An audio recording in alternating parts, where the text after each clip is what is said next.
both past presidents of the Minnesota Mycological Society and current board members. John is right now the foray committee chair, teaches the certification classes, does foray, is a leader, educator, and is a member of 3 other mycological societies. Ron is a past president and gives tons and tons of presentations. He's one of the mentors of this whole club. You'll see him on lots of forays helping with ID. He's an expert identifier. And he also was a recipient of the Harry and Elsie Knight in Service Award from NAMA in 2011. So thank you guys for every year sharing your knowledge, putting this PowerPoint presentation together, and also being out there in the woods with us. Hi, everybody. So I'm the warm-up act here for the superstars coming up, the Morels. So anyway, yeah, hey, there's other stuff in the woods besides morels, and there's some of them are pretty good and worth collecting. Starting off here with this is probably the first mushroom that appears in the spring, common name scarlet cup. Click. Yeah, go ahead. Yeah. Okay. One thing that's happening, as maybe many of you know, is that the names of these things are species are changing a lot. So when I learned this mushroom, it was Sarcosypha astriaca.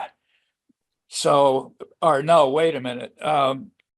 When I learned it, it was Coccinea, but that is only now the DNA tells us that's only in the Pacific Northwest.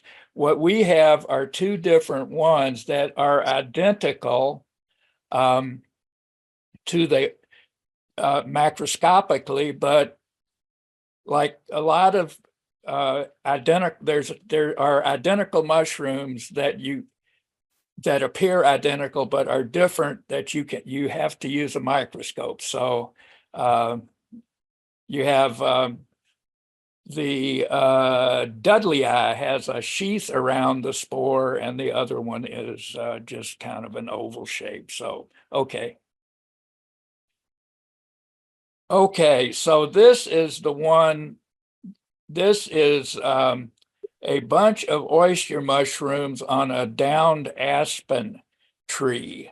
So this is the mushroom in the spring that you can find a lot of these where there are aspens or cottonwoods. So when I first started mushrooming, everything was called, all of the oysters were Pleurotus striatus, but now we've divided them up. So, but the one that you find in the spring that's growing on aspen or cottonwoods, those are Pleurotus populinus, and they are excellent edible, and you can find large quantities go. And here's so that the previous one was on a dead down log. So this here is an upright dead aspen with some really beautiful mushrooms on it, oyster mushrooms, Pleurotus populinus, and you might see a little speck down there on the bottom, and that'll have some meaning coming up. Go. Okay, so now we talk about 3 oyster mushrooms. So we saw the populinus, Pleurotus striatus is more in the fall. Pulmonarius starts in the summer and may go into the fall, but it will form sometimes on living trees. And so the oyster mushrooms do always form on wood substrate. Go, yeah. Trying, give me a second. Oh, okay. And Yeah, okay, there was some more stuff here. All right, yeah, so this is the easiest mushroom to grow at home. Very easy. There's a there's a really good YouTube on how to grow these oyster mushrooms. Also, just as a little side trivia, oyster mushrooms contain lovastatin, which is a billion-dollar drug for cholesterol lowering. Next. Okay, so this is just some of the characteristics of oyster mushrooms are one of the more easily identified mushrooms, not the easiest, but things you look for. Let's see, does my pointer work at all? And this probably doesn't.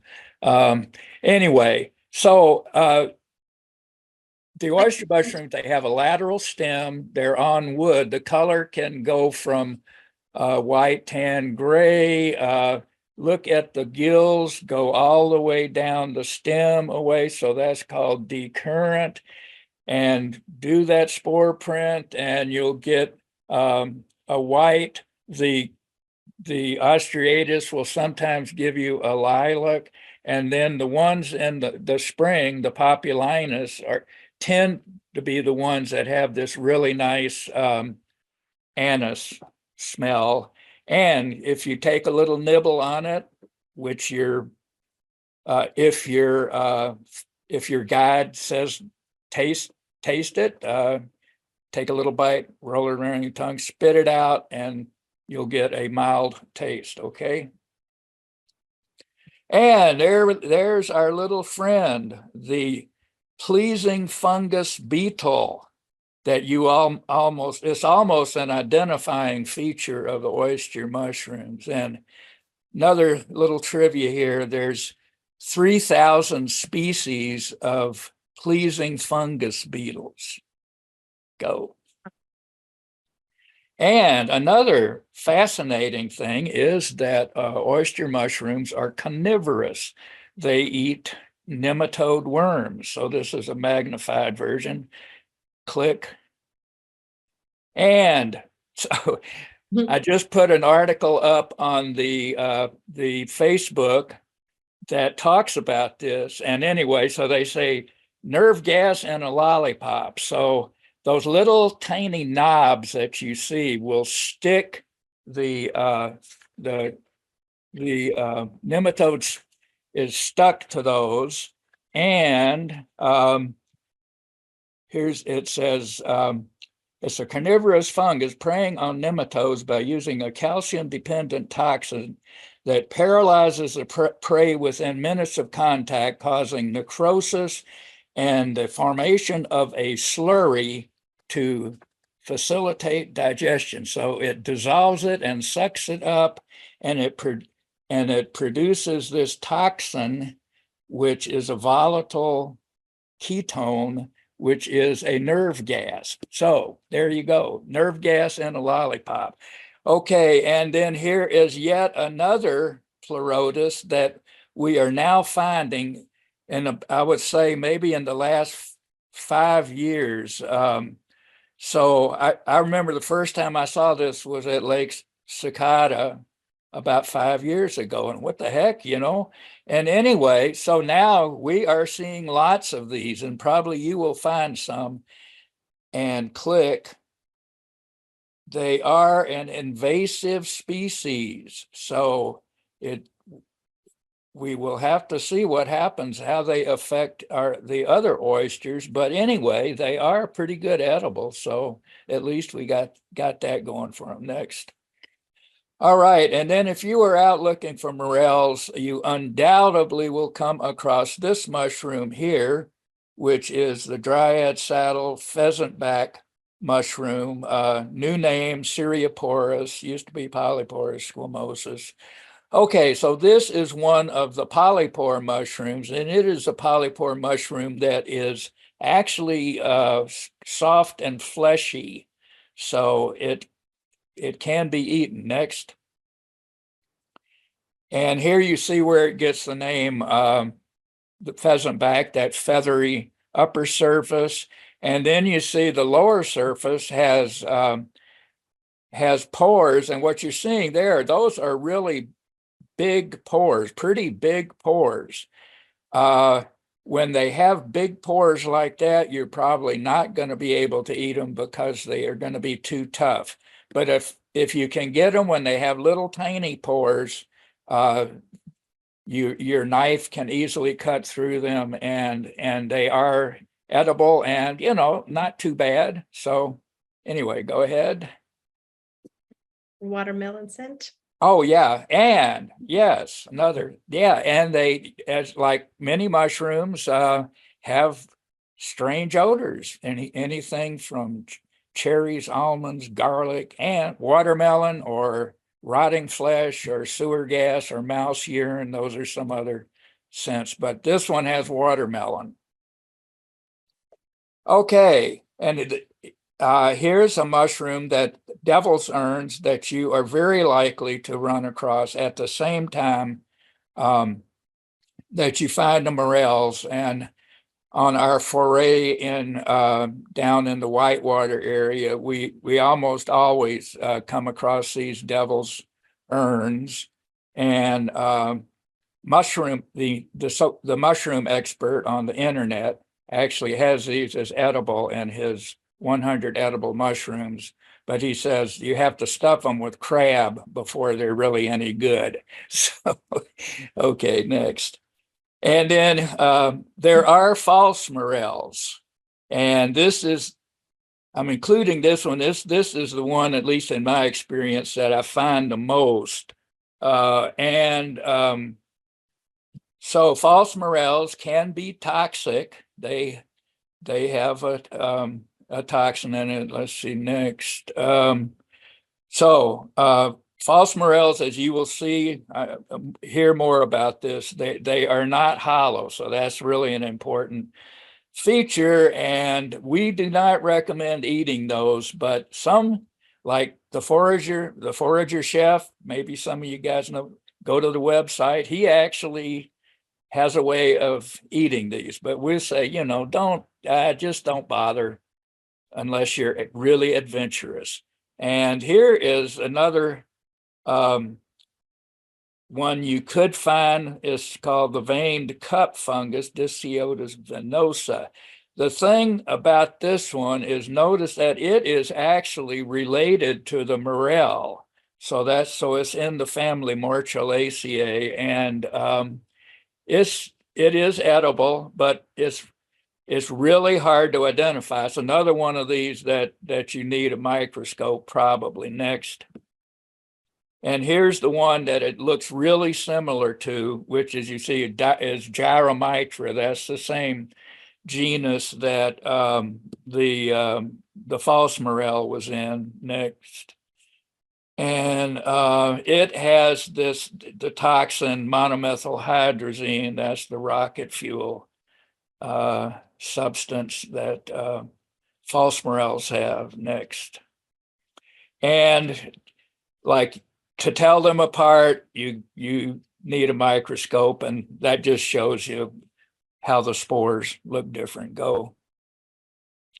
All right, here's another one that you may find. This is cup fungus. It's called the common brown cup. We have known it as Piziza batio confusa for many years, but now we have a new name, Phylocypha phylogena. So that means philo means leaf, and cypha means boat. So I don't know if you remember, that the very first, those scarlet cups, those are Sarcocypha austriate. Sarcocypha means flesh boat. So anyway, all those names do mean something. It kind of helps if you do get some of those Greek and Latin meanings, because they appear in a lot of different names. So anyway, here is one that is pretty likely found. So I think both of these are probably growing from behind, out of the bark of an old elm tree. So you know, you're going to be looking for elm trees where the bark is kind of sloughing off. So sometimes you will find these are the velvet foots, also called winter mushroom because they like cold weather. And you can see the velvet foot on the one up there. Yeah, so you got this velvet, and that is its velvety stem. Okay, next. This is one of Kathy's photos, actually. I didn't acknowledge you on it. Do you remember that one? Anyway, it's sometimes they are slimy, and you can see a little bit of the velvet stuff on the one mushroom there. Yeah, right, starting to form. Okay, next. But so, you know, this is not a beginner's mushroom. The velvet foot can be very similar to one of the Minnesota deadly mushrooms, which are the deadly Galerina marginata. And yeah, they look kind of similar. They both grow on wood. The Galerina tends to grow on, it grows on dead logs, but they tend to be more rotten and mossy than the velvet foot. And they are deadly, though. Next. So yeah, you could mistake it. So anyway, how can you know the difference? Well, here's some of the things. Like the Galerina has a ring on it. Let's see. Okay, let's start at the velvet foot. So we got the stem that has the velvety foot on it. It has no ring. It may have a slimy cap. The gills are white and they are attached and they're close. And like I said, they both grow on wood. Okay, so what's the best way to tell the difference? Click. Okay, spore print, do those spore prints. So the velvet foot edible has a white spore print. Next, and the Galerina has a brown spore print.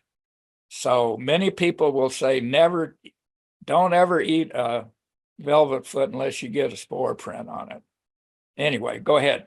So make that spore print. So here's if you're not familiar with spore prints, they're easy. You just cut the stem off, put the cap. This is for gilled mushrooms. Or sometimes some boletes you can do this too. But anyway, put it on a piece of paper, leave it overnight, and here's one with the brown spore print, and here's one with the white spore print. And a lot of books will feature, well, they will divide mushrooms up according to the color of the spores. Okay, so here's a favorite edible mushroom, one of the foolproof four, so-called foolproof four, chicken of the woods.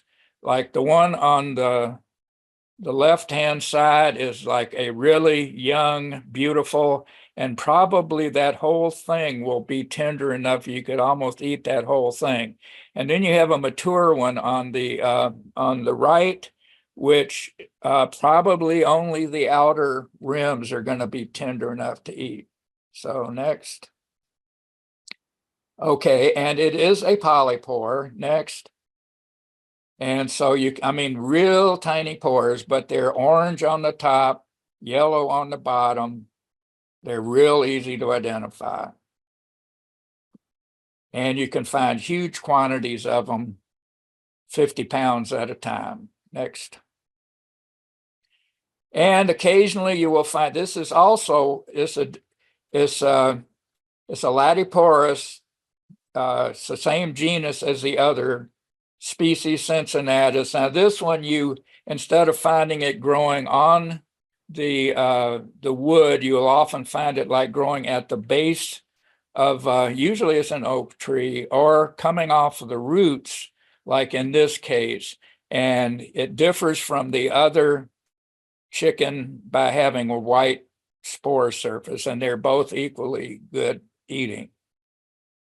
And here's a real common one that we come across, the hexagonal pored polypore. And it is, notice, has a lateral stem, big, really big pores, and they're kind of leathery in their texture. And they've got a new name too, but we won't bother with that. So anyway, this one is called the spring polypore. So if you get discouraged by all of those changing scientific names, the common names stay the same. So this is the spring polypore. Now, so we've seen polypores that have lateral attachment. Here's a polypore that has a central stem, central attachment, and another characteristic besides this one also has big pores, but it's got fuzzy hairs on the rim. Okay. And another common one that you might find around a stump. This is one of the inky caps, the myco inky caps. They're called mica. That you can't really see it on this photo. In the sunlight, they will have little glistening flakes, mica-like flakes on them. They will turn to a black goo in a day, maybe. So, and they are edible. They're not too bad, but you need to get them home and do something with them right away if you're going to eat them. And let's see. Yeah. Okay. And here's one that you can find in really large numbers in places where there's wood chips. And this is a grossaby, spring field cap. So they're often have a cracked surface, like you see there. They have a ring which sometimes will be there, sometimes it'll fall off where you can't see much of it. And there's a couple of, I don't know, maybe 3 different species of a grossaby that are kind of similar, but if they're growing, you know, these, you see them a lot on the wood chips in the spring, and they're edible, but not worth it. So go ahead. And this one is, so this is the early spring pink gill, Entoloma vernum. So here, that word vernum means that means spring or early. Entoloma. So entolomas have a pink spore print if you did a spore print on them, and they have gills that are attached to the stem, and they have a little bump on the top called an umbus, like an umbilicus. And they have spores that are polygonal or polygonal. They got 5 or 7 sides to their spores. They're kind of cool to look at. And they're not real common. So if you happen to find one of those, that would be a good one to, besides doing your iNaturalist, to take it home and dry it and maybe see if we could get it into the Bell Museum or Fungarium. Okay. And I think we're on the last one that I'm going to show here. It looks pretty similar to the previous one, but it's a very familiar mushroom. It's one of the commonest mushrooms, gilled mushrooms, and it also has pink spores. But on this, one of the big differences from the previous one is that this one has gills that are not attached to the stem. So you can see a white band around that stem, which, excuse me, shows that the gills are not attached. So that condition is called having free gills. So that is the deer mushroom. All right, I'm done. Yay. Thanks, Ron. Here you see a couple of nice morels, just like in our logo. Oh, there you see more than are in our logo. So one thing about morels is if you do find one, make sure you look around, because when you find one morel, there are very often many others, or at least some others nearby. Now here you're seeing them growing pretty close to a tree, but they can extend out 10, even 20 feet away from the tree. So you need to really be thorough if you're going to find them all. This picture here makes it look quite easy, and we'll very fortunate if we find them that easy.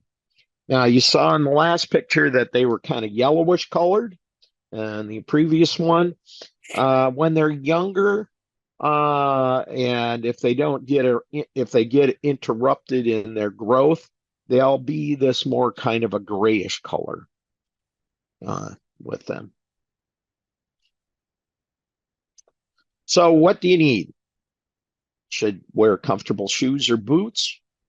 Walking stick can kind of be handy, not only for navigating uneven terrain, but also for pushing aside the understory, the plants that are growing, so you can see the morels because they are hiding. A compass and maps or GPS so that you don't find yourself wandering around in the woods, not sure where you are. Some type of non-plastic bag or basket. Now, you see a lot of people, they're picking some mushrooms in a plastic grocery bag.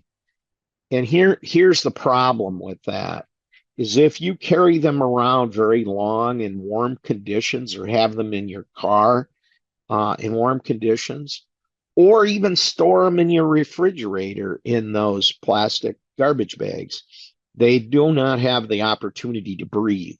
And because of that, they start to decompose. And if it's warm and you're carrying them that way, they can decompose while you're hunting for them. So we generally recommend that you put them in a bag, in some type of bag. Paper bag can be okay. A basket works good because you don't stack them up. Sometimes morels can be quite fragile, and if you get a bunch of them and put them on top of each other, they'll actually crush the ones underneath. A mesh bag, which you'll see some examples of that. Some people favor that.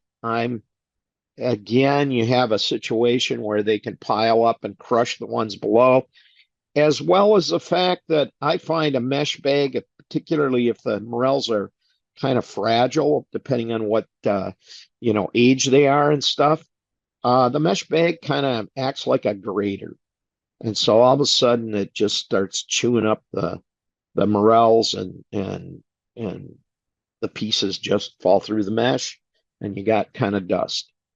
A knife, you can pinch morels off, you can cut morels off, you can pull morels out, but when you pull them out, please trim off the dirt before you put them in your basket. With all those little pockets in them, once dirt gets in them or sand gets in them, they can be very tough to clean. So you want to keep yourself hydrated with water. Might want some snacks. We're going to be talking about tick prevention, which is becoming extremely important. And some people like to use binoculars so they can look a long ways to see if they see any morels near a tree, rather than taking the trouble to walk all the way over there. Next. All right. So one of the things you can do to prevent you getting bitten by ticks is there are products out there that have permethrin in them, and you can purchase spray at sporting goods stores, Target, all over the place, that has permethrin in it, and you spray your foraging clothes with permethrin and let it dry. And it's an insecticide that's originally came from the chrysanthemum, and once it bonds to your clothes, it won't come off very easily. You typically last 3 washings and up to 6 weeks, and ticks crawl on it, and they do not like it at all, and will not hang around. So You know, if you're going to be foraging in state parks, make sure your state park packs is up to date if you're needed. And we hope that we can continue to forage in state parks since the DNR is looking at making that not really something that we can do going forward. So we're trying to work with them to try to make something a little bit more reasonable in terms of our ability to collect in the state parks and enjoy ourselves there. Scout small woodlots, local parks where picking is allowed. You'll be amazed at very small areas. If you find the right conditions, you can find, just like in the picture with all those morels, doesn't have to be a big area for you to find a spot like that. Scout private land, ask permission. A lot of times people will give you permission. Sometimes they'll say, oh, no, I pick mushrooms myself, or I have friends or relatives that do. Well, you can't blame them. You know, make sure that's nothing changed, you know, when, you know, you go visit, so that you let them know you're going to be there, just in case they no longer own the place or they now have other people that they've given permission to. Now, here's 16 tick-borne diseases that we have in the United States. You notice Lyme's disease is way at the top. That is by far the most common tick-borne disease, but we have several others. I know people who have ended up coming down with anaplasmosis as well, ehrlichiosis as well. Some of the others we don't see as often here in Minnesota, such as Rocky Mountain spotted fever, but it is not totally out of one of the ones that we've had a few cases, and it's really been frustrating for people to get diagnosed, is the bourbon virus.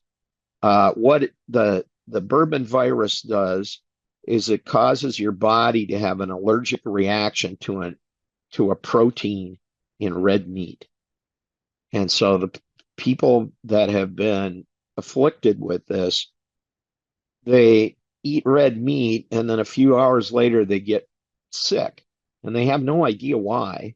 They go to the doctors, and you know, the doctors are not familiar with this, and you know, sometimes it takes them several years of doctoring to finally figure out that they have contracted the bourbon virus disease and that they no longer can eat red meat. So go ahead. Can you back up 1 second, Kathy? I'll mention something else that I see on this page here. You'll see that you have a couple of logos on the bottom there for Elimitic and Game Hide. There are companies that will sell clothes that are already treated with permethrin. And the permethrin is much more tightly bonded to the clothes. And so they will last, you know, that treatment will last much, much longer. There is a company that at least used to allow you to send them your clothes and they would give it that treatment. I did that with some clothes probably about 7 years ago.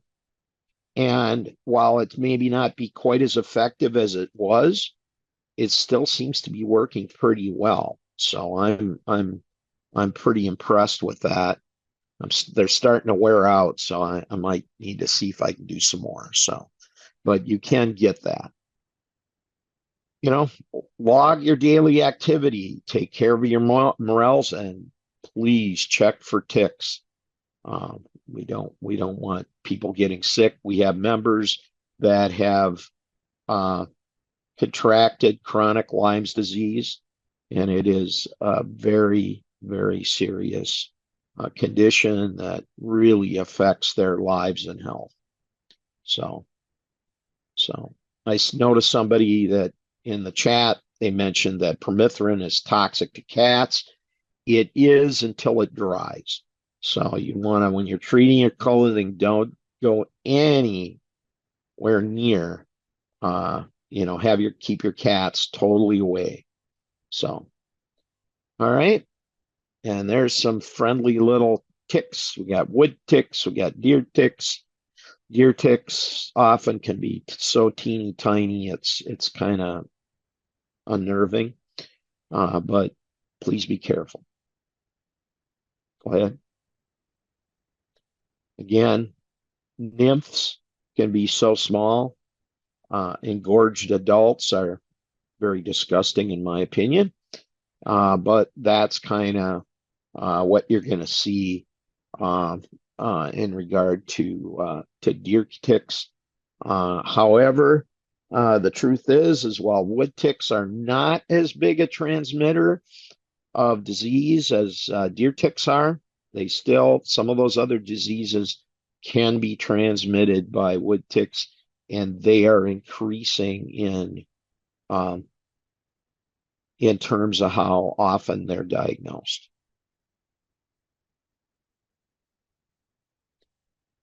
So, when do we find morels? Late April to early June. Small grays appear first and are oftentimes prolific. And morels seem to get bigger as the season progresses. The very large, what we call Bigfoot morels, they appear quite late in the season. And the peak of the season is usually mid-May. And depending on where you are and what whether it's south-facing hills or north-facing hills or east or west, is kind of a progression. Are they up on top of the hills? Are they way down in a valley? So it's very temperature related. Morels really don't the yellow morels really don't produce until the soil temperature is somewhere over 50 degrees. So you can find them. So when? Yeah. All right. When you find lilacs in bloom, and I find that to be a very good way to tell that it's really time to get out. And hopefully it's not too warm, because then the lilacs don't stay in bloom very long. Some people look at whether the dandelions are going to seed and use that. Oak leaf, the size of squirrel ears. I think somebody just came up with that to mess with us, because I don't find that to be useful at all personally. So soil temperatures at 4-inch depth, upper 40s to low 60s. And so you have opportunities. I noticed somebody mentioned insect shield clothing in the chat, and that is the company that I sent my own clothes to. So if you're really anxious to get out, you want to look in areas that are going to be first microclimates, warmer areas, south-facing slopes, areas that are exposed to some sun. At the end of the season, north-facing slopes, shaded areas down in ravines. Regardless, morels do not grow without good moisture. So, and that really means not moisture 2 weeks ago, but moisture right when you're going to be looking for them. The soils can dry out really quickly, especially in some of those south-facing and warmer and more exposed locations. Recently dead or close to dead elm trees. My experience is close to dead often isn't good enough. They need to be actually expired. From there, it depends on how long they've been dead. Here's elm trees. So you can see elms from a long ways away if you know what to look for. They have this very traditional vase shaped, where they're very V shaped like this. And what I find is, as a tip, if you look at the top of the branches on an elm tree, if they take a little bit of a curve to them, they're bent.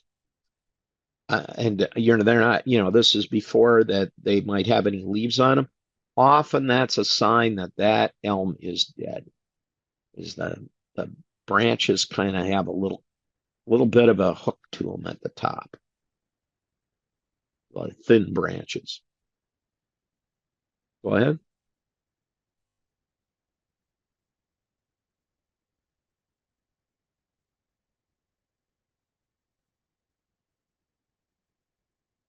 Ooh, Can you see it?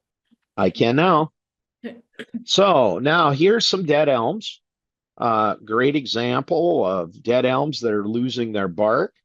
And, these are the kinds of elms that are worth taking a good close look at to see if there's any morels growing around them. Once they get to the point that all their bark is down on the ground, it's not impossible, but it's much less likely that you're going to find morels there. Usually by then, the tree's been dead too long. Okay.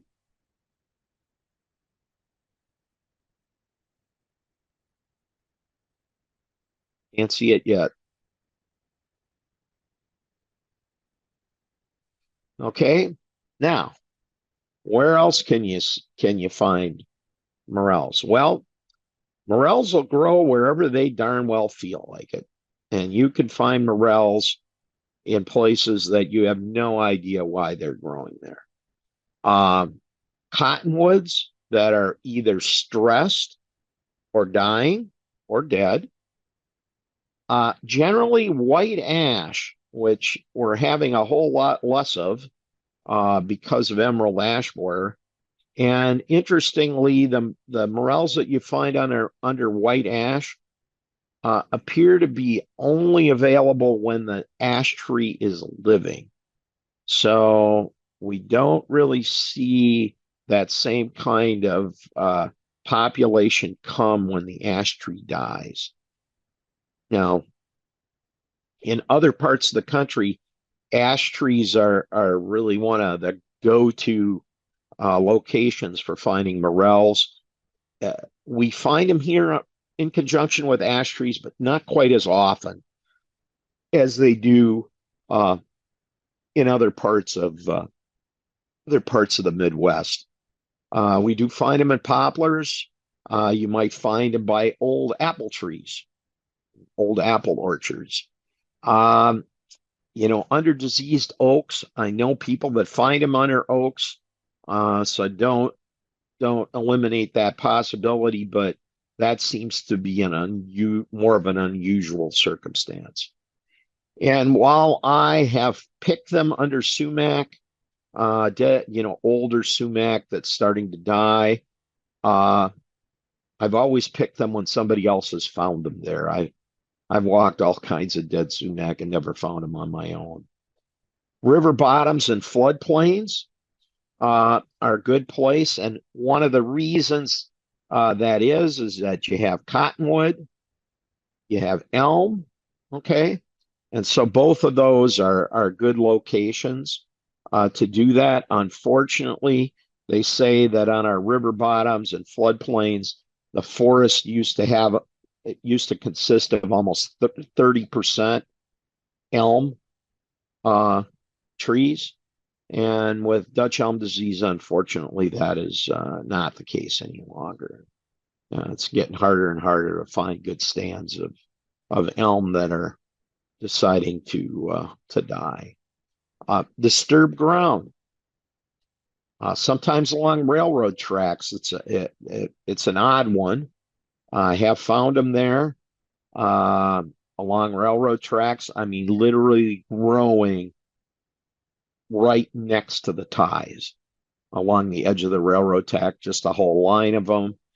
In my case, there was a dead elm nearby, but it was kind of unusual to see them. I don't think anybody's got an exact idea why that is. There are species of morels that will grow in mulch, landscape morels. And there are black morels that will grow in conifers and aspen stands. That says here old aspen. I have never I've never seen much black morels in old aspen. Generally, they're aspens that are about stands that are about 15 to 20 years old, because at that time they're really self-thinning themselves. And when they self-thin themselves, the black morels are actually part of have the role of decomposing some of the wood.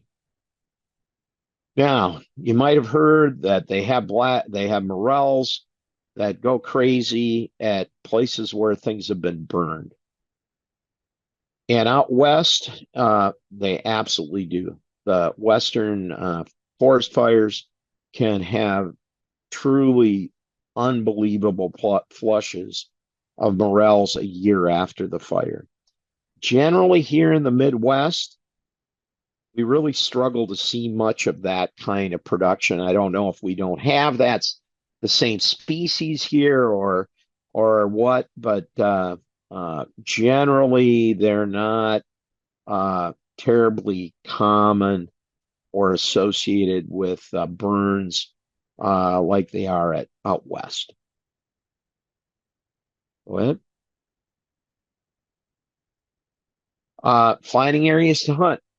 You can go to the Minnesota Atlas and Gazetteer, which people don't use quite as much anymore. I think it's still available. You can go to the DNR website, and they have a map called the Recreation Compass that shows lots of the public lands across the state, wildlife management areas,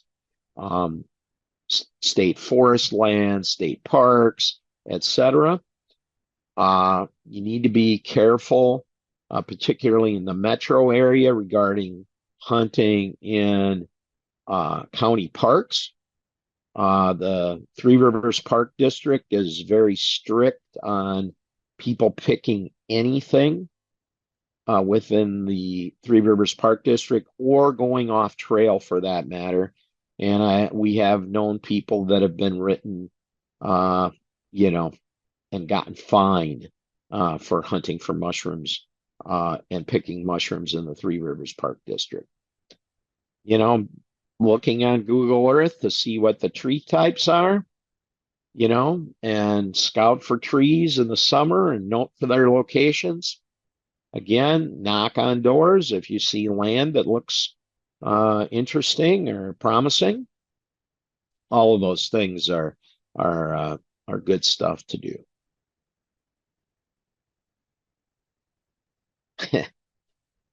Morel vision. Assume the morel hunters crouch because they are sneaky little buggers. Look for the shape. They're often very well camouflaged, and pick them without stepping on them.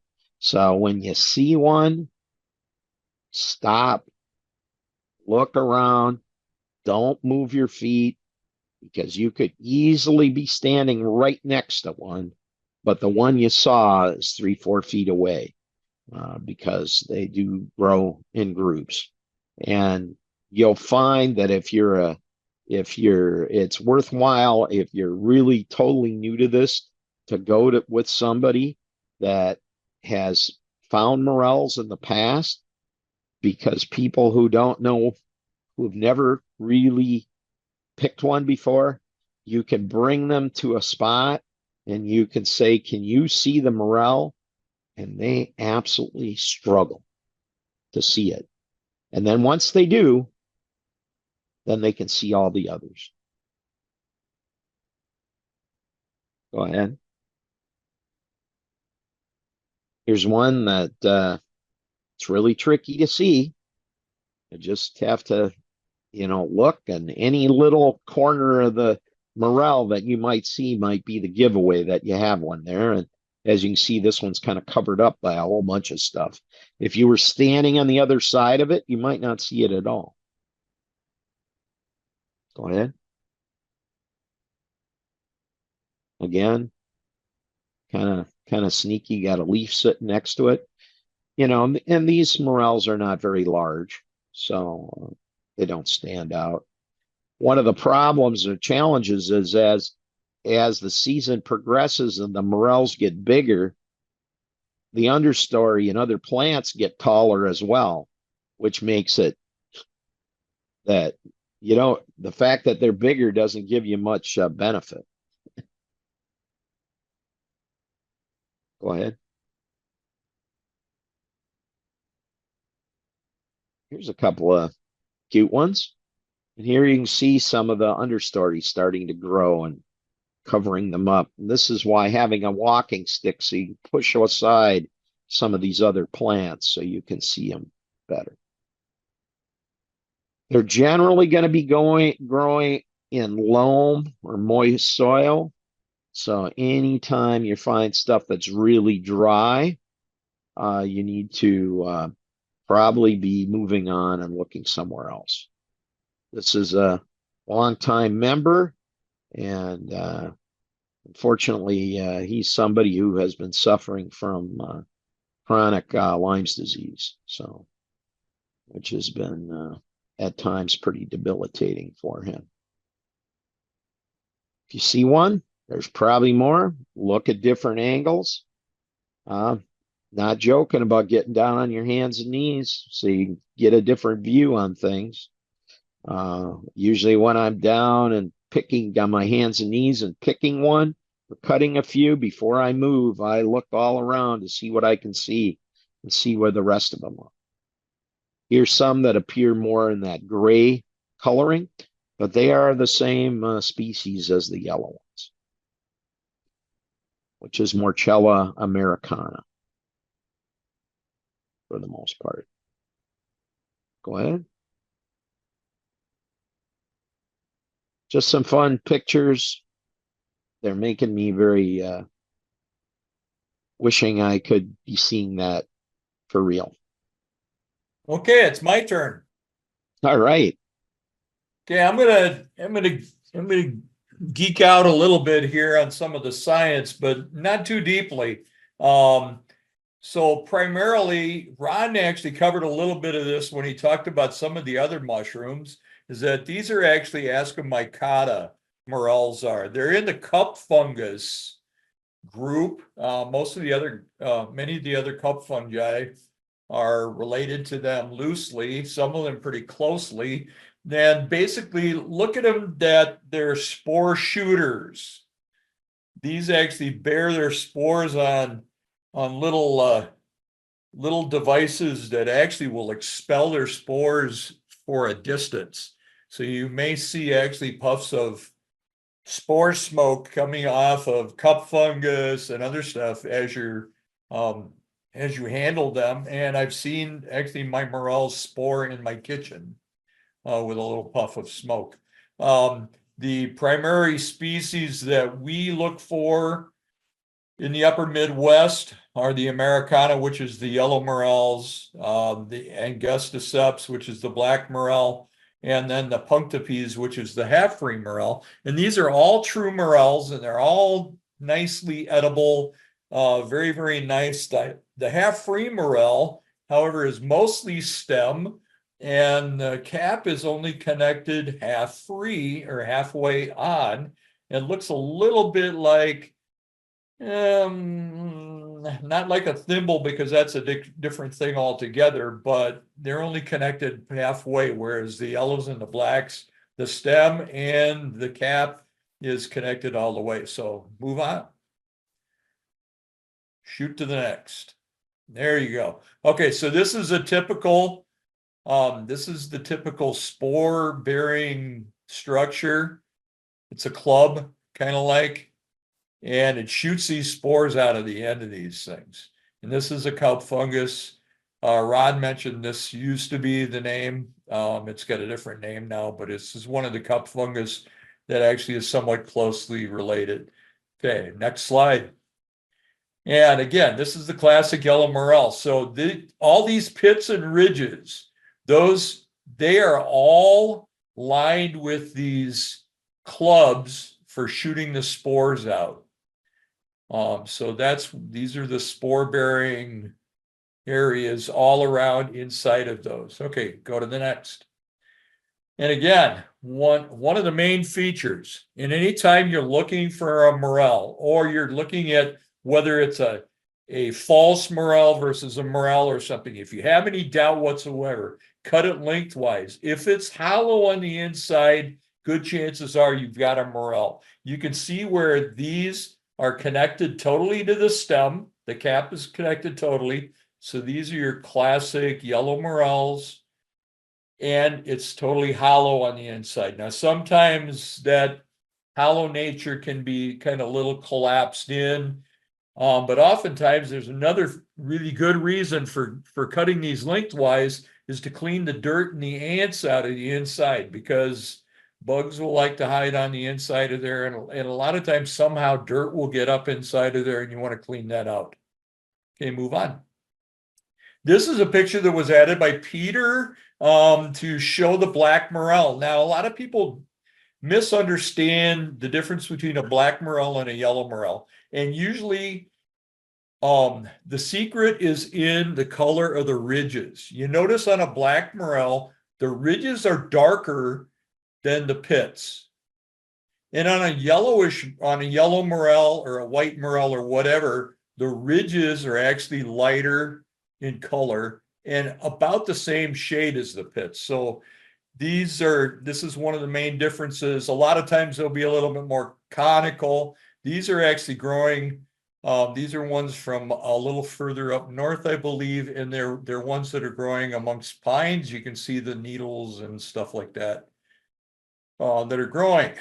And this is another bag of black morels. Now, these are a slightly different one that have been picked near the metro area. But one thing you'll notice, and these were picked actually a short time ago, and there's a lot of them. So black morels typically come a little bit sooner, and you'll notice that the ground cover is pretty devoid of much of anything.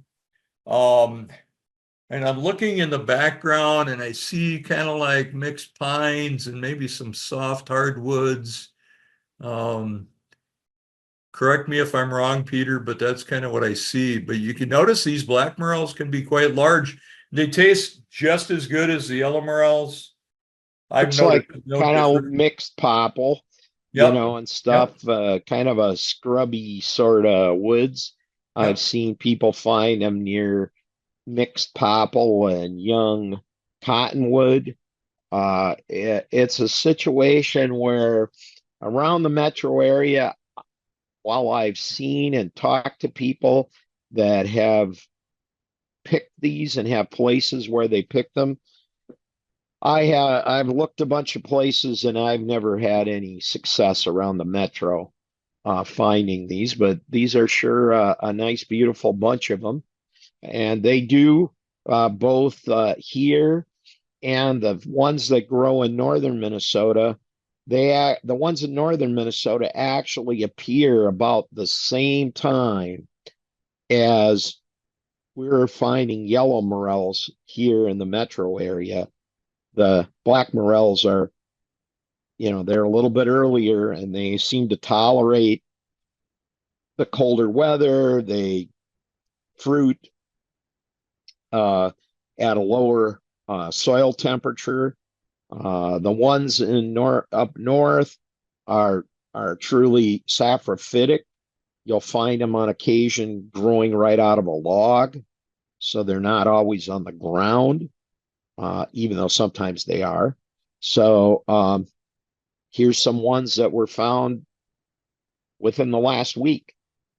Really? So these are from this year? Yes. Perfect. Paul Egger is asking, given the strange weather, any thoughts about how it might affect the season? And do you feel like we've had enough rainfall? Actually, the rain that we've been getting has been very, very good.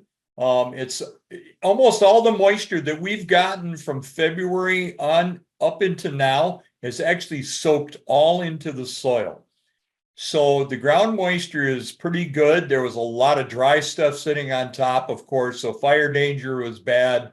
That's actually correcting pretty well. We're very, very hopeful. Ground temperatures, however, are pretty cool. So as far as yellow morels go, we checked actually a spot just outside of the Heat Island area in near the metro that it was only 43 degrees was the ground temperature, and we need to add about 5 to 7 degrees to that before we really think that there will be yellow morels. But again, one of the main indicators, as Peter already mentioned, is when the lilacs are in bloom. That's been one of the historically most accurate indicators that we've been able to find. But when Jack and the pulpit are blooming, and there's a number of things that are indicating that the soil temperature is warm enough. It's not air temperature, it's soil temperature, because again, the mycelium of these guys is living in the ground. So go to the next slide, please. I just want to say, given the strange winter, have we had enough rain? The answer is always no. We can always use more. We can always use more. The best season is when if you had a week of drizzle and light rain and cool temperatures, once the ground temperature is warm enough, you can have a spectacular season. You can have heavy rains, and if it dries out for a week, it'll ruin it. I think folks are kind of listening to us talk about soil temperature as well. And like you were saying, John, the plants that grow are a good indicator. But I do know people, and I have done this too, where you actually have a thermometer with you and stick it in the soil. And sometimes you'll be in one place, like we were saying, on the south slope of a hill, and it's warm, and down on the bottom, it's not. And I have seen morels growing when I start to see the soil register at that 50 degrees, which is absolutely uncanny. Mm-hmm. And I carry a digital meat thermometer with me, and I will take soil temperatures early in the season very frequently. And I test them in my backyard all the time too, and I see such variation.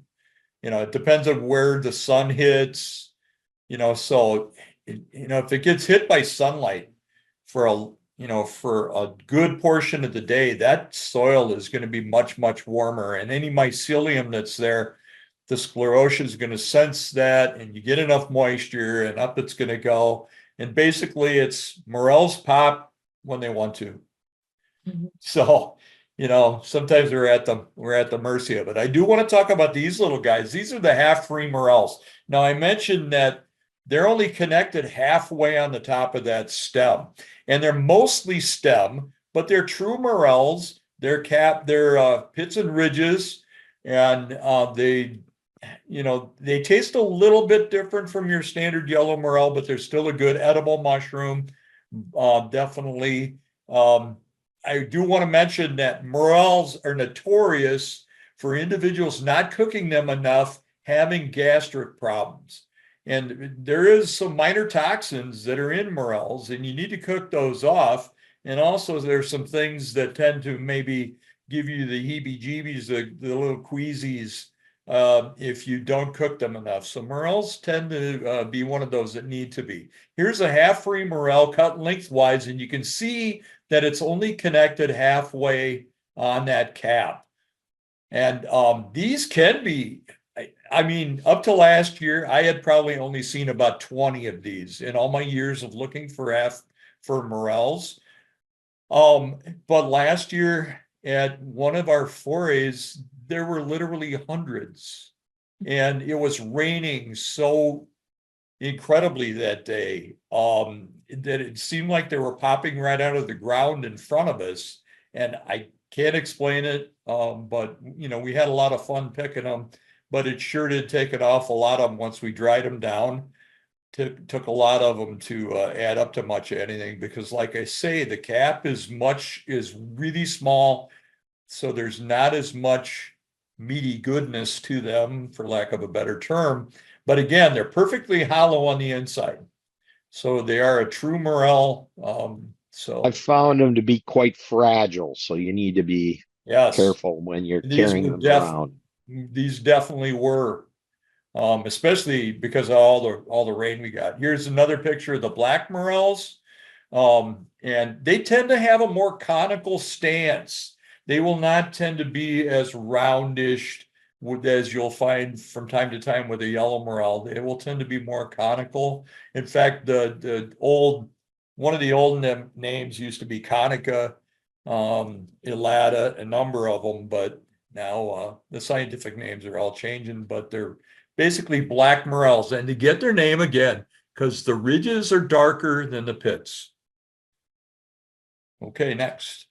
There you go. And oftentimes in a black morel, you'll see this slight indentation where the stem and the cap meet.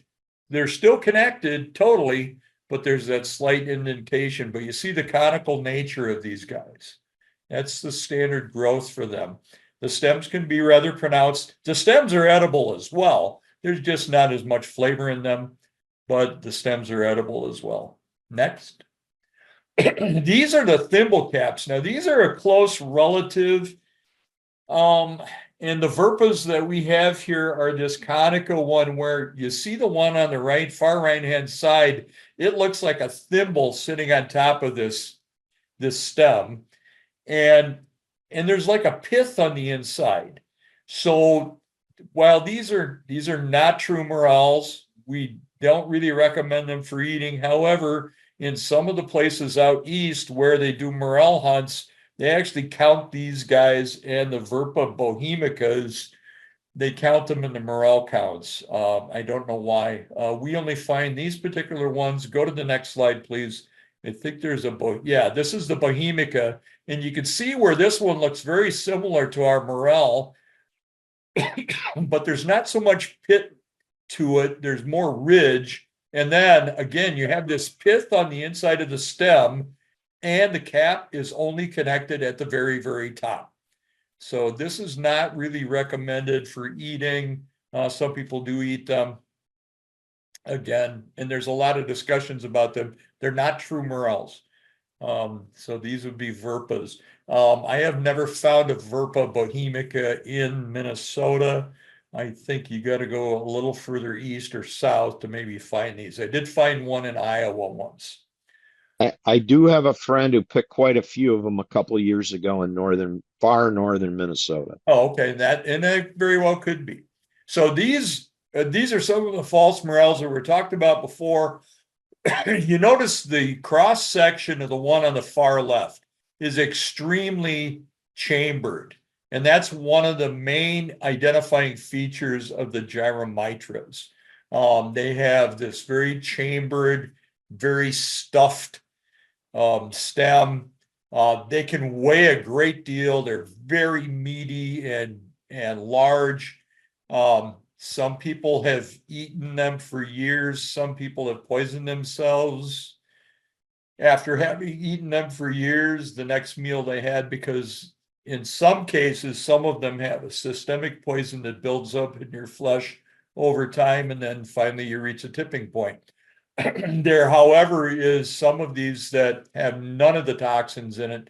They do have to be cooked very, very well. I don't recommend any. I'm not sure I would ever eat one, but I'm not. Then again, I'm extremely cautious. So some of these have been eaten, but not this esculenta one, which the scientific name means edible. And this is one of the ones that is actually notorious for having more of that toxin in it than some of the other ones. There are several others that are similar. They're in the same genus. Move on, please. Like the Carolinia is a little bit different, and some people actually claim that one's pretty good, but again, the Esculenta has had more problems than many of the other ones. And again, it It can vary from location to location. I'm not willing to take that chance. I really am not. And there's at least a dozen, if not more, variations and species of these guys. And some of them, a number of them can be found here in Minnesota. Move on to the next. Whereas here's the Bruneas, which often, these actually have found a few of these in a couple of spots last year and turned them into the Bell Museum. But again, you see the cross section, very, very chambered. So they're not hollow on the inside. So if it's not hollow, do not swallow. All right.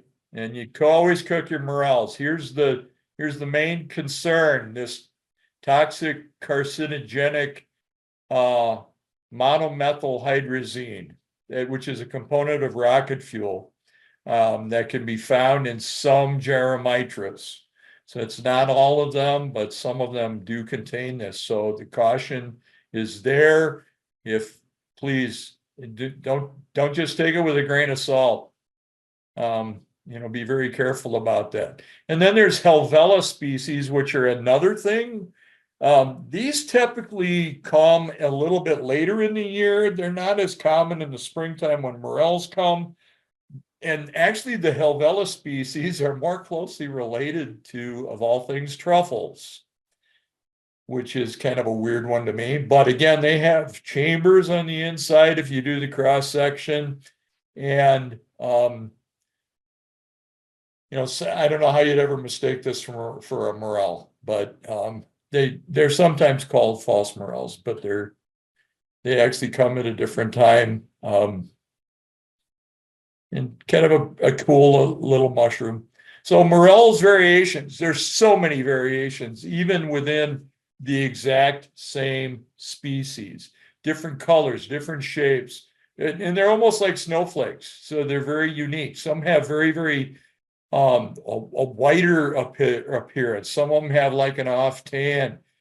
Some of them have extremely large pits. So move on to the next. So I'm going to show you a bunch of pictures, and there will be so many different variations. This is like a classic one. If I could find a field full of those, that'd be great. Okay, next one. Okay, this is a whole bunch that were picked down in Missouri recently during the time of the eclipse on the way back. And you notice the shapes, you notice how many of them have long stems. Then you'll notice up in the far right-hand upper corner, there's this nice little round, rotund yellow morel, an obvious yellow morel. It almost stands out in the difference. Many of these are black morels. Now, which particular ones, which kind of trees, they have tulip poplars and a couple of other things that many of the morels will grow around. So again, there'll be variations by your geography. And a lot of times you'll have mixed bunches of these. So there's a mixture here of black morels, half-free morels, and yellow morels. Next. And again, we would call this a gray morel, but it's basically just a yellow morel that's young. And as it would age, the pits would expand, the ridges would expand. That's if it didn't get found and picked in this stage, which oftentimes that doesn't happen. It gets picked and, it never gets bigger, but it would turn into something more like this. And again, classic yellow morel. This one's a little bit more conical in shape, but it doesn't have to be that way. Next. And here's one that's getting a little bit bigger. They will fall over on their own weight. There's all kinds of variations. You can even see at the base here that it's starting to get a really fat base. And this is the start of the Bigfoot stage that we tend to call. As the season gets old, as the season progresses, the morels will tend to have a much larger base to them. And, even this one is getting a pretty good sized base, but the cap is staying nice and tight, pits and ridges. But you notice this is a classic yellow morel. Look at the ridges. They're light colored. they're actually lighter than the color of the pits. So that's where they would get their name. They would be called a yellow or a white morel, but typically the yellow morels. But again, the ridges are lighter than the pits. In a black morel, the ridges are darker than the pits. Move. And here's another gray. It would be maturing. Next. To this like yellow stage. And sometimes you'll find these like right next to each other in the same grouping. So it's not an exact science. You notice that the pits on these one is a much wider. This is more typical to the ones that we find around cottonwood trees. We find that many of the ones that we find around cottonwood trees tend to have this much larger pit than some of the other ones. Next. Like this, around cottonwood trees. Next. And again, the same type of thing. And this one's a little tighter. So, you know, some will be classic. We'll have a little bit more narrow pits, but there's so much variation. And if that's the point of this whole collage of pictures here, you see the variation, you see the general shape, but there's variation in that too. Next. And then here's some more blacks. These again are very, more pointed and conical looking. All right. And then some of them, will have it like twin heads almost. It's just a variation. Okay, next. And you'll find them in a little cluster like this where they look like they're actually sharing a base. It's just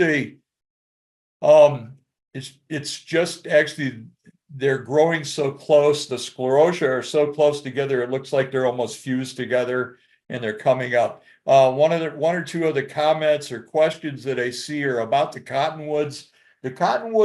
The ones that we find around cottonwoods are usually around living cottonwoods that may have some disease or damage to them, but not necessarily big dead cottonwoods. Where we found them before, usually the cottonwood still has an awful lot of life in it. In fact, one of the classic pictures you'll see is you'll find morels like this with actually the cotton from cottonwood trees all over them that you'd have to wash off. I have found them by dead cottonwoods too. Go ahead. Yeah, me too. Copper is asking, do you think that the ones that are growing around the cottonwood that look slightly different might be a different species or the same species? Well, we're attempting to do some of that. I tried to gather some of that for information. And if we get a better channel for our DNA studies, I do have some saved that I have distinctly set aside that I found at cottonwoods and then other ones I found around elms. So, we can get some of them checked. There's a lot of different actual species of morels. So what we tend to lump together as Americana may actually be part of a complex of 5 or 6 or more. The current DNA information is that, they are the same species. Yeah. But how carefully that's been determined, it's unclear. Yeah, because, the whole DNA thing, a lot of it depends on how many matches of indicators there are and stuff. But when you find a nice little patch like this, you don't necessarily care exactly what species they are. You just look at those and you say, wow, those are going to be mighty tasty. And, cook them however you decide. Here's another nice little cluster. So much fun when you find them like this. But it can be a Dickens.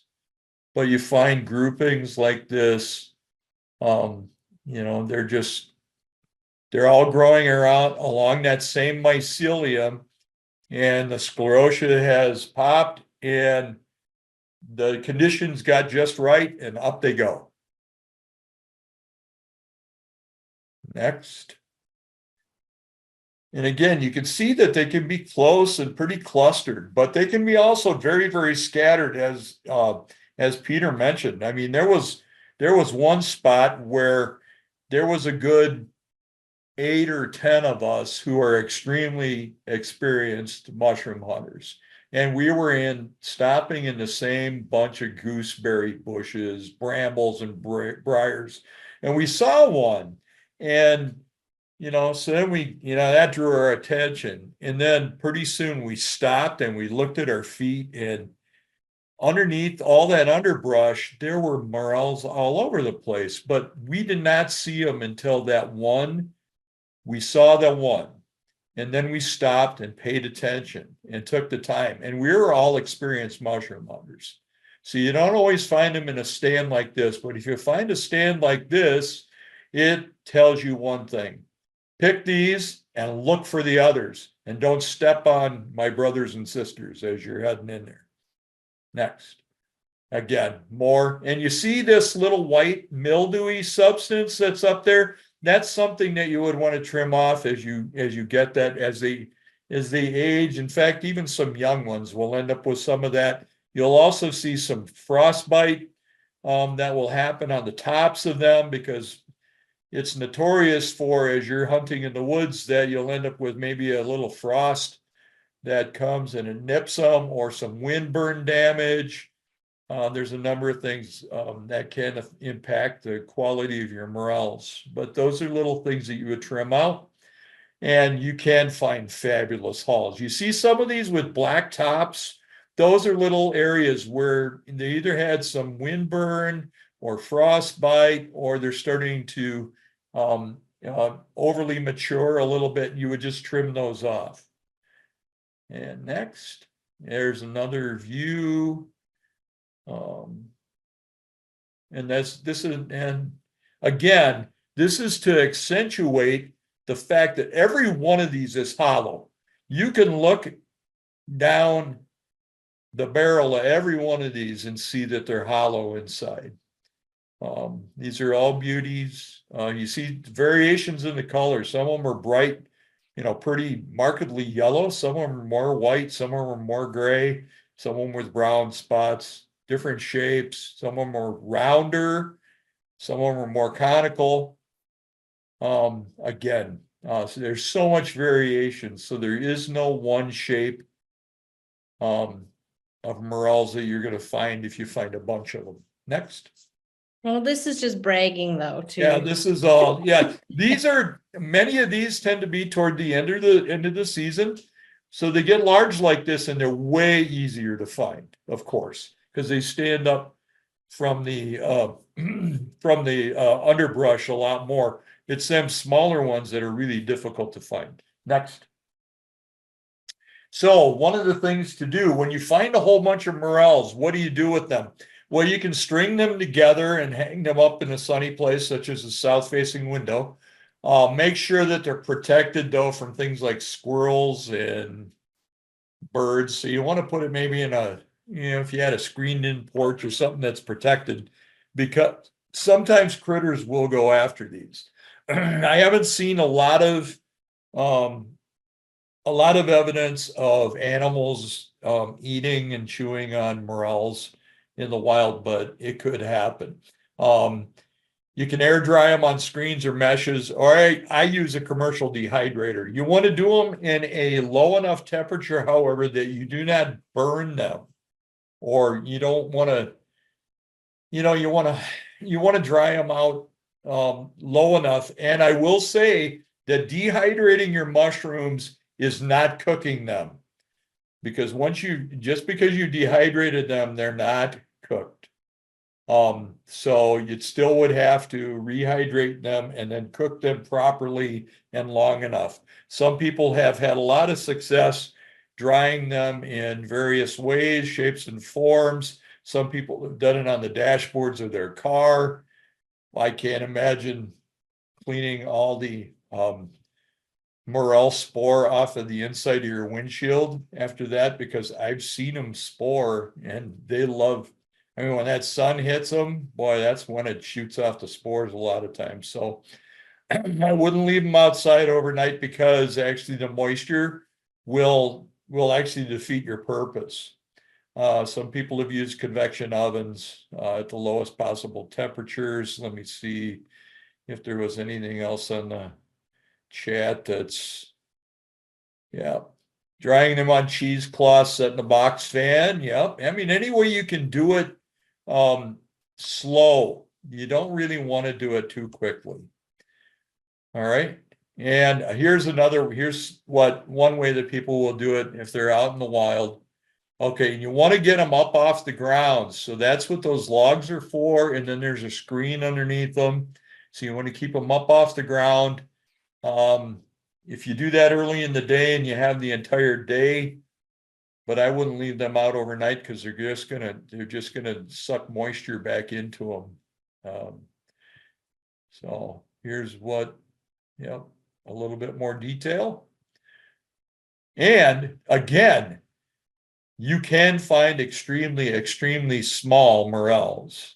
Now, this one was picked only for the purpose of showing that you can find tiny morels. Would you normally pick this? Probably not. However, if you're in a place where you think somebody else is going to pick them, then you have a morel dilemma that you have to kind of figure out. That's one of the things that we're faced with oftentimes when you find really small morels. You have a morel dilemma of whether I should pick it or whether I should let it mature enough so that it's actually going to spore. Can you move on to the next? And then you can find enormous ones like this, so the decision is really easy. These tend to be really crumbly as they get older. A lot of times these are candidates for drying. Nice big beauty. Again, that would be a Bigfoot for sure, and crumbly as can be, almost like special case cereal comes to mind. And again, when you find something like that, though, it's so much fun. But again, this one looks like it'd be still in pretty good shape, pretty good condition. And then this was actually found in a window well in St. Paul. This is a picture actually that was out of the newspaper, I think, a number of years ago. But this was growing in somebody's window well in St. Paul. Boy, that's tight and enormous. It's real. I don't think that one was touched up at all. But so there you go. If that hasn't made you hungry for morels, I don't know what it is. So we're just gonna kind of open it up for more questions, try to answer some more of the chat if possible. And anything that we need to answer that was in the chat that I didn't see? I think you got all the questions, but we can open it up again for anyone who's kind of thinking of some stuff now that we're not showing the slides. Anybody got a question or two, just kind of unmute yourself and chime in.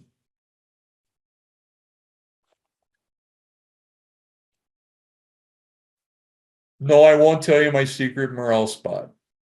I already told you I don't have actually. One. I mean, I have a couple of good ones from time to time, but some people will. I will make a comment here. Some people will comment that we find grocery bags full of morels at the same exact spot every year, and I kind of listen to that with a little bit of a jaundiced ear, because the true life cycle of the morel mushroom is they fruit in abundance when their host tree is actually is dying. And so there would be an abundant fruiting that would occur one year, but then the next year there would be a much lesser fruiting. And unless there is like various stages of elm trees dying in that same general vicinity, I would find it hard to believe that same exact spot would produce an abundance every year. I think if you do your legwork and you move around that general area and keep circling and keep going, yards and yards and yards away, you may find morels in the same general vicinity for quite a while, but One of the first times I went on a MMS foray and found morels, and I had kind of trimmed off some of the bad spots, and also I, washed them, and I threw out the scraps in my compost, and I also usually dump the water out because it's got all those spores in it. And sure enough, the next year I was trimming morels and going out to throw them out, and there were morels growing in my yard. So I was convinced I planted them. But there also was a dying elm tree in my yard. yes, I Which think is it was a gone now. coincidence, but people do use the spore slurry a lot. Yes. Yep. So who knows? I might have helped him along. Or I asked Tom Volk about it. I said, do you think I helped? And he said, sometimes if you're bringing not another species, but another, organism in, you could be introducing some genetic diversity. He said it could have also just been a huge coincidence, because now that elm tree is gone, there aren't morels in my yard in that spot. So I think it was pretty coincidental, but it was fun. You also have to realize that the spores really only have half the genetic material. They don't have all of it. It's not like a seed of a plant. So you need to have mating spores in a lot of cases. So you might have actually done a good thing by doing that. That's kind of what Tom Volk said. He said they could have been there forever, but needed some diversity. Yeah. Yep. Very well could be. All I know is my husband came in and yelled, "Stop everything."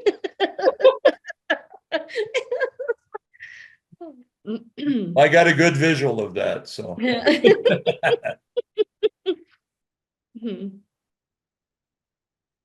So there are still some foray opportunities that are out there if you want to, check out the website. Yeah, I mean, check out your past emails with the links, especially in Elba. We have Saturday morning, Saturday afternoon, and Sunday morning forays that are going to be going on down there. So you don't have to sign up for all of it. You can come to one of them.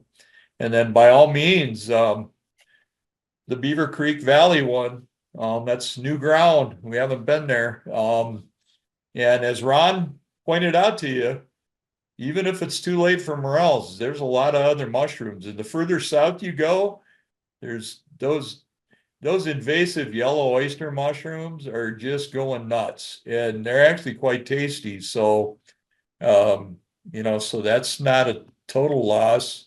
You're doing nature a favor if you actually harvest them and you get them out of there, I suppose. But the genie, you can't put the genie back in the bottle. I don't think you're going to be stopping them in their tracks by any means, because they're pretty prolific, and they've been found as far north as Willow River State Park in Wisconsin. So maybe even further north than that.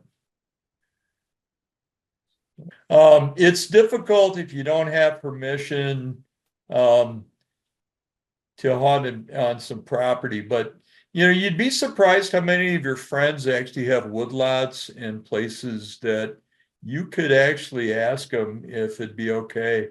We recently had, our daughter-in-law had a cleaning lady come over to the house, and she lives in the New Market area, and we just started. Well, of course, I'm always wearing some kind of mushroom thing, probably. And so it started a conversation, and she said, wow, we've got this woodlot down here, and nobody ever comes to look at what might be growing in there, so you never know. You get opportunities, or you have extended family, and you just ask them, if they got farmland, just go. It doesn't have to be any bigger than, 5 or 10 acres. It doesn't even have to be that big. So let's see. Yeah, well, it's encouraging to hear that people are already finding them. Yes, that shocks me every year. Yeah, me too. Okay.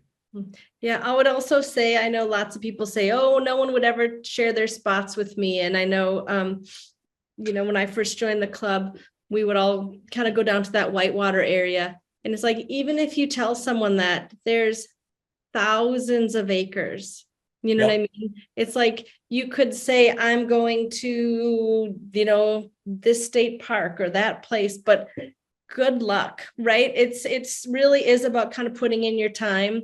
You might get out of the car and walk a little bit and find something right away, or you might hike for 3 hours. You might drive for 2 hours, hike for 3 hours, and then get back to your car and find some right where you parked that you didn't see. You walked right past them when you first parked. Yeah, it's I feel like they're not the easiest mushrooms to find, but gosh, it's satisfying when you do find them. And it's such a fleeting season, and they really are such a distinctive taste that it feels worth the time and the effort. Those of you who are new to the club, springtime is only part of the season. I mean, we go all the way into fall with other mushrooms, and as we go along in the season, we'll continue to educate you further on other ones. Chanterelles were brought up. Peter mentioned them. That's a fabulous thing. A lobster mushroom, hen of the woods, chicken of the woods. I mean, there's so many wonderful things that are out there, and we gladly share knowledge and teach you. That's what we're here for. And Spring in Minnesota is not really the mushroom season. It's the morel season, but the mushroom season in Minnesota really doesn't get going until the middle of July. Goes all the way to the freeze. Don't despair if the morel season is fleeting and you miss it. Like John was talking about chanterelles and lobsters. I feel like those are the mushrooms that want to be found. That's why they're super bright colored. And they're also delicious if you're into finding edibles. Yeah. So I just want to, let's see, can you hear me? Yep, we got you. Okay.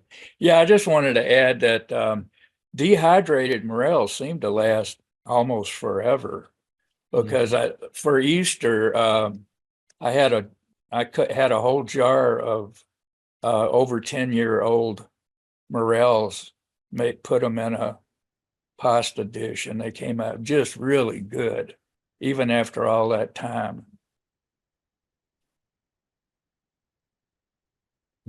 I think I have some jars that are probably 12 years old. If I have a bad mushroom season, I may break down and actually try to rehydrate and eat some of them. Yeah. Let's see. Okay.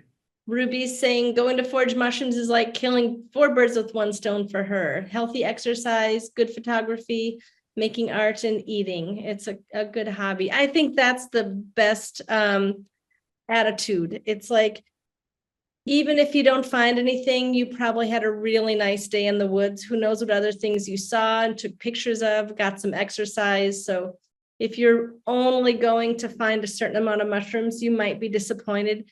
If you're going to enjoy yourself in the woods and you might find some mushrooms, I think you're going to have a nice time.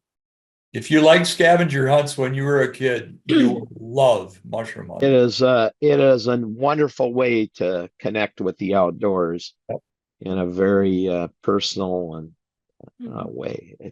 As I like to say, it feeds body and soul. Mm-hmm. And you shouldn't soak your morels in water, Kathy. Yeah. You just shouldn't. You can get them wet. You can wash them all you want, but soaking them in water, Alan would cringe. Yes, you would. But how am I going to plant the spores then in my yard? Just save the water that you wash them off with. Yeah. Perfect.